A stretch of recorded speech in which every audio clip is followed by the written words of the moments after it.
Could you tell me about your mom and dad, and who were they? Okay, my daddy was Everett Hogue. My mother was Beulah Hall Hogue. She was a Hall before she married my daddy. And her daddy was an old-time Baptist preacher. He traveled around the county in a buggy, preaching at different little churches.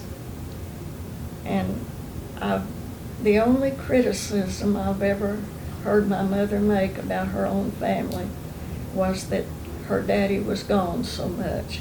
She said other people's children got to be with my daddy more than I did.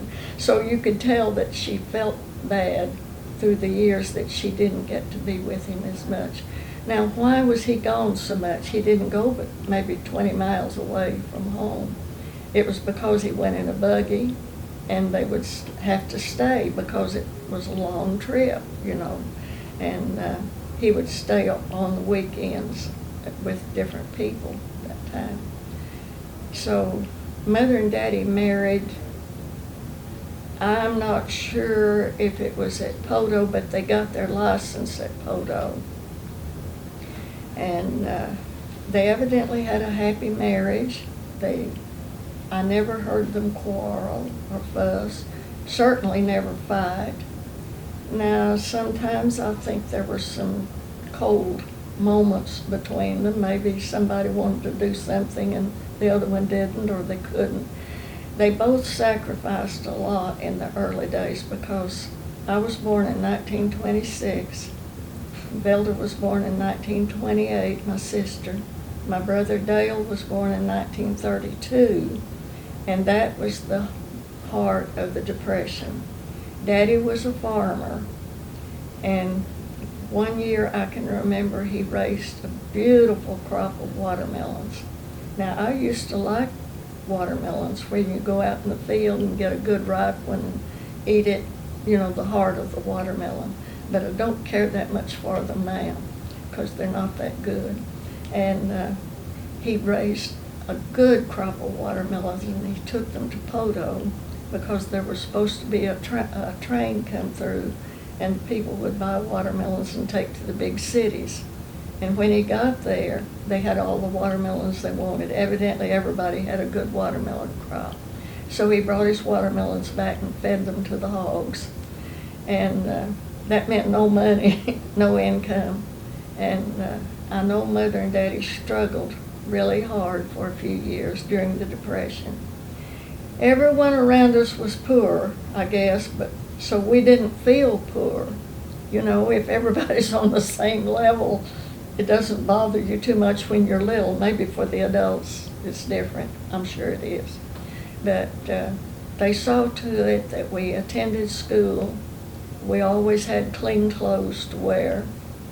We did not have a bathroom to take a bath like children do today, but we managed with a big tub, number 3 tub, I believe, that you could fill up with water. And of course you had to heat the water on the stove.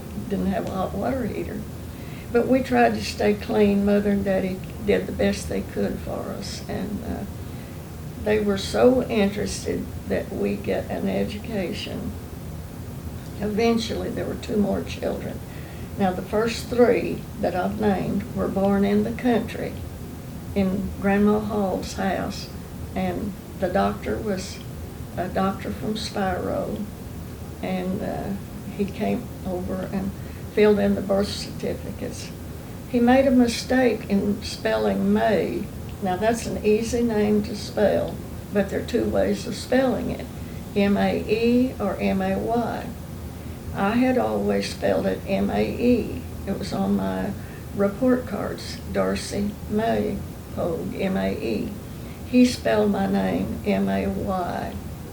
That was no problem until I married Glenn, and Glenn wanted to travel, and to travel you have to have a passport and all those things.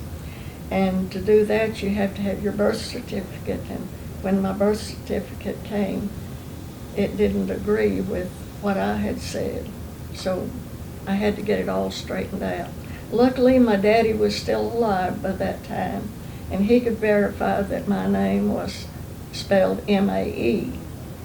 Also, Mother had saved my first grade report card, and the teacher in beautiful longhand had written out my full name, Dorsey May, M-A-E, Pogue.